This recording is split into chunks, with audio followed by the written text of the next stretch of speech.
ઉમરામાં એક યુવકની હત્યા, પિતા પર હુમલાનો આરોપ લાગ્યો। પિતાએ પુત્ર ચિરાગ નાયકા ઉપર હુમલો કર્યો।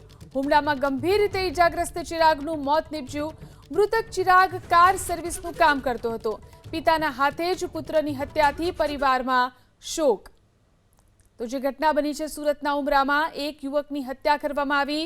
પિતા ઉપર જ હુમલા અને હત્યાનો આરોપ લાગ્યો। પિતાએ પુત્ર ચિરાગ નાયકા ઉપર હુમલો કર્યો હતો, જેમાં તેને ગંભીર રીતે ઈજા પહોંચી હતી અને તેનું મોત નીપજ્યું।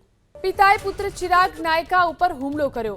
હુમલામાં ગંભીર રીતે ઈજાગ્રસ્ત ચિરાગનું મોત નીપજ્યું। મૃતક ચિરાગ કાર સર્વિસનું કામ કરતો હતો। પિતાના હાથે જ પુત્રની હત્યાથી પરિવારમાં શોક। તો જે ઘટના બની છે સુરતના ઉમરામાં, એક યુવકની હત્યા કરવામાં આવી। પિતા ઉપર જ હુમલા અને હત્યાનો આરોપ લાગ્યો। પિતાએ પુત્ર ચિરાગ નાયકા ઉપર હુમલો કર્યો હતો, જેમાં તેને ગંભીર રીતે ઈજા પહોંચી હતી અને તેનું મોત નીપજ્યું।